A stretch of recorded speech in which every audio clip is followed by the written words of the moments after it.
Victor, an 8 years old, was an average boy from the slums of Intramuros. Like the other boys, he went to school and had hobbies on his own. Together with his mother and father, they lived a fair life. Victor's father, a good-natured man, was a worker on the docks. Once his father got involved in a strike against the unjust compensation they are receiving, little they know that his episode will change their lives for it. Together, the father and son Wallace along the boulevard looking at the ships in the beautiful night sky. For the days that followed, Victor's father would go home late at night exhausted but excited, Victor's mother arguing less. 4 months after the strike began, the silence of the piers was broken by the rumble of 6x6 trucks.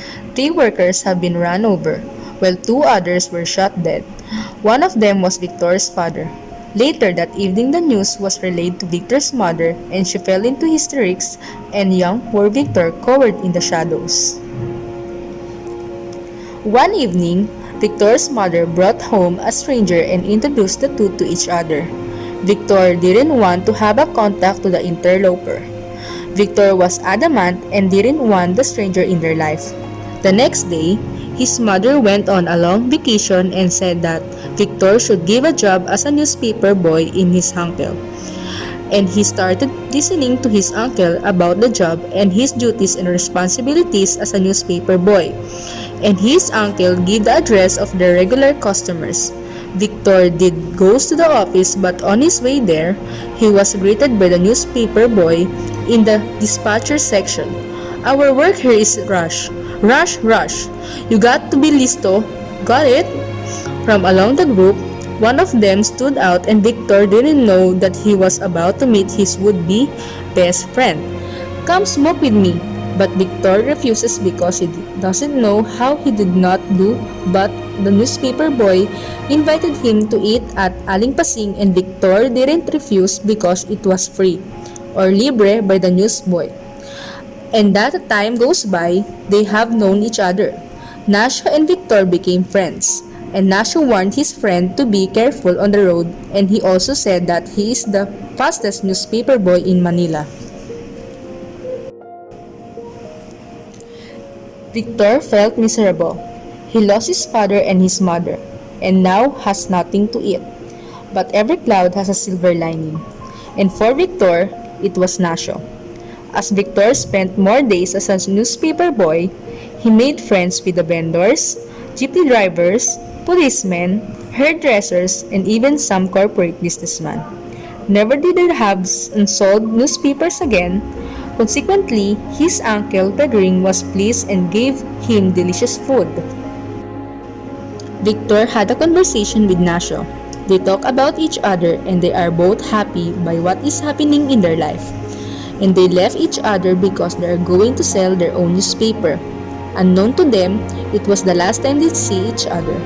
Nasha met his death violently. He had been run over by a car while recklessly charging into the streets to sell newspapers.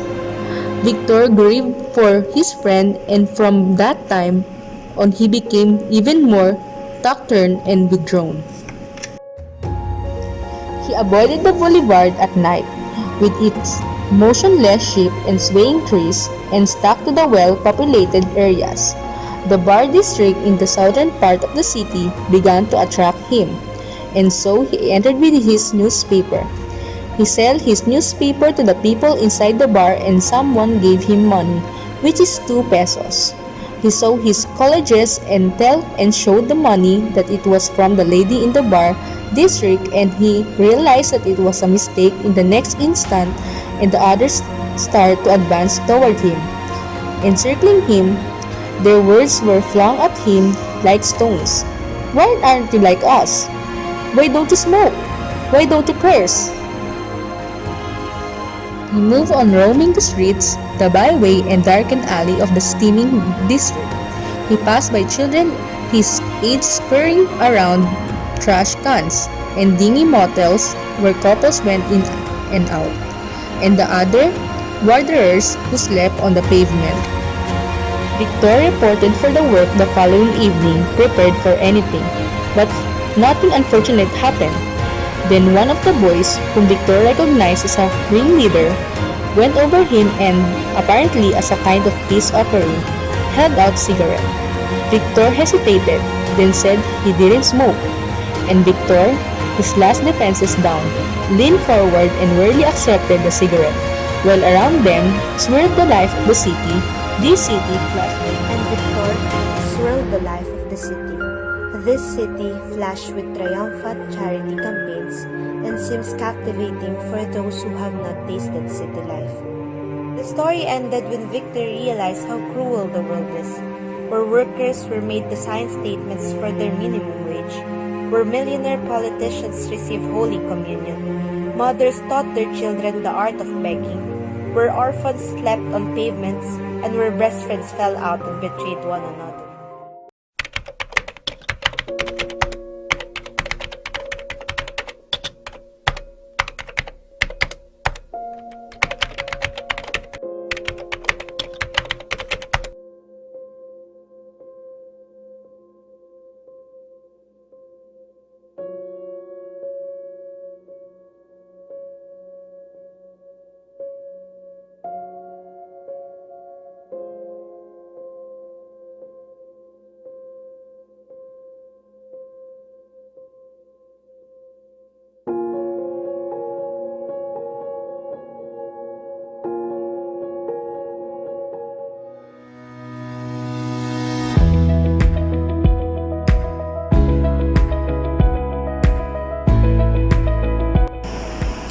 One of the greatest stories in our Philippine literature was The Children of the City by Amadis Guerrero. But who is Amadis Guerrero?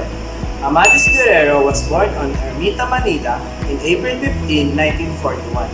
He studied at Ateneo de Manila University and finished his bachelor's degree in University of Santo Tomas. His work, Children of the City, won the Palangka Awards in 1971.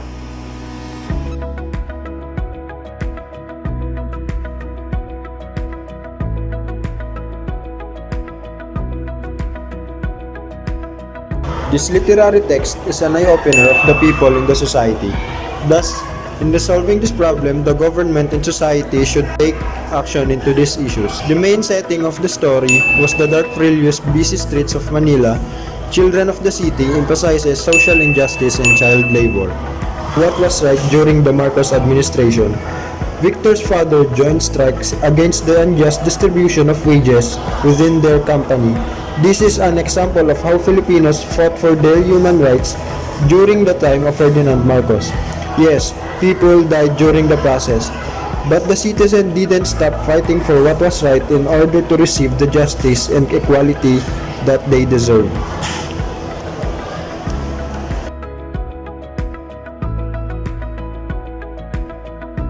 Sociological notes of Children of the City. Children's rights are human rights. They protect the child as a human being. As human rights, children's rights are constituted by fundamental guarantees and essential human rights. Children's rights help children to grow up healthy, to have a home and be cared for, to be treated fairly, to breathe clean air and drink clean water, to get an education, to be able to find information that is important to you, and to know who you are and where you came from. To have a say about decisions affecting you, and to contribute to your community.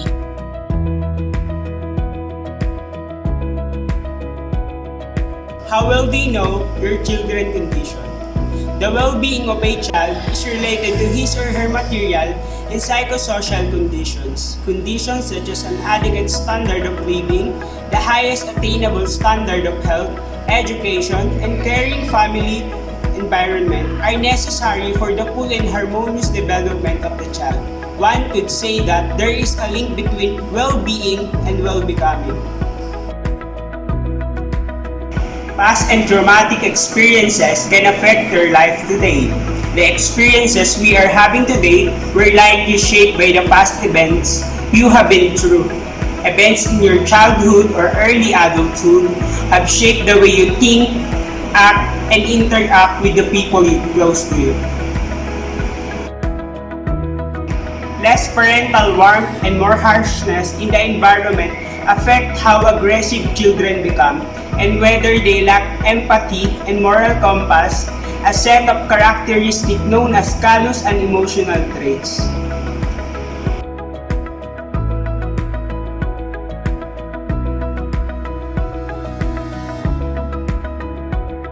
Self-esteem is how much people value themselves and how important they believe they are in the world. Developing positive self-esteem is important for all people. No one is worthless. Our lives are all worth something. Human beings are the same. If you experience devastating defeats, a persistent situation that you cannot change, or a terrifying event that you could not control your exposure to, then you may have lost your hope for your ability to change your life or to change painful situations. You accept whatever happens as beyond your control. You may begin to repair it all if you help yourself. No amount of thinking, hoping, and praying is going to help you. It's more about doing, failing, adjusting, believing, and doing again. Do acts of kindness daily. Even watching others perform acts of kindness can have a positive effect. Life moves pretty fast. You're not going to achieve everything at one time, but focus on just one area of your life and work on changing it to the way you want first. You're responsible for everything in your life, and because of that power, you can have the life you always dream of.